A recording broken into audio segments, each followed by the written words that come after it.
இரவும் பகலும் பரிந்து பேசி கொண்டிருக்கிறார். அவர் பரிசுத்த ஸ்தலத்திலும் உன்னதமான ஸ்தலத்துல அவர் வாசம் பண்ணுகிறவர். கிருபையினாலும் சத்தியத்தினால் நிறைந்தவராய் இன்னைக்கு நமக்குள்ளே வாசம் பண்ணுகிறார். உங்களுடைய உள்ளத்துல, உங்களுடைய உள்ளத்திலையும் இல்லத்திலையும் உங்களுக்குள்ளே இருந்து உங்களை அவருடைய சித்தத்தின்படி அவர் உங்களை உயர்த்துறதுக்கு அவர் ஆயத்தமா இருக்கிறார். இப்படி சிறியவர்களை அற்பமா எண்ணப்பட்டவர்களை எத்தனை பேரை உயர்த்தி வச்சிருக்காருன்னு வேதத்துல பாத்தீங்கன்னா ரொம்ப ஆச்சரியமா இருக்கும். இப்ப தாவீதை எடுத்துங்க. அப்போ இப்படி ஈசாய் தன் குமாரர்கள் 7 பேரை சாமுவேலுக்கு முன்பாக கடந்து போக பண்ணினான்.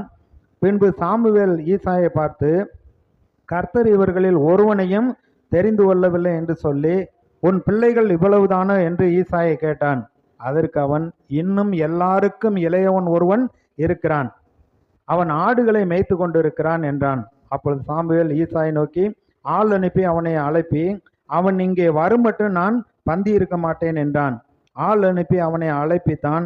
அவன் சிவந்த மேனியும் அழகிய கண்களும் நல்ல ரூபமுள்ளவனுமாய் இருந்தான்.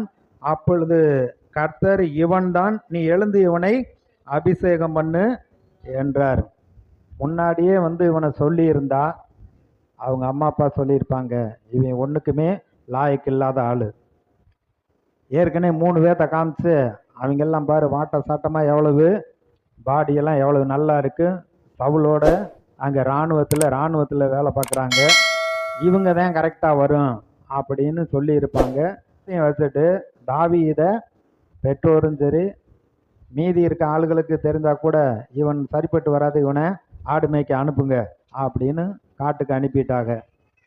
ஆனால் கர்த்தர் அவனை தான் தெரிந்து கொண்டார். தாவீதின் இருதயத்துக்கு ஏற்றவனாக இருக்க கண்டேன், எனக்கு பிரியமானதையெல்லாம் அவன் செய்வான் என்று நான் அறிந்திருக்கிறேன் என்று சொல்லுகிறார். இங்கே பார்க்குறப்ப இவனை தான் அப்படின்னு உடனே சாமுவேல் அபிஷேகம் பண்றார். சகோதரன் மத்தியிலே அற்பமாய் எண்ணப்பட்ட தாவீதை கர்த்தர் ராஜாவாக அபிஷேகம் பண்ணினார். அதை தாவீது சங்கீதத்தில் பாடுறப்ப, என் தாசனாகிய தாவீதை கண்டுபிடித்தேன், ஆட்டு மந்தையிலிருந்து அவனை நான் தெரிந்தெடுத்து என் ஜனமாகிய இஸ்ரவேல் ராஜாவாக அவனை அபிஷேகம் பண்ணி வைத்து அவனுக்கு ஆளுகையை நான் கொடுத்து அதிகாரத்தை கொடுத்து என்னுடைய கை அவனை பலப்படுத்தினது அப்படியெல்லாம் அங்கே சொல்றத பார்க்கிறோம். அப்போ சிறியவனை எடுத்து அபிஷேகம் பண்ணி பெரியவனாக உயர்த்தி வைத்தார். இஸ்ரவேலில் சமஸ்த இஸ்ரவேல் மேல சவுலுக்கு அடுத்தபடியாக தாவீது 40 வருடம் அரசாண்டான்னு சொல்லப்பட்டிருக்கு.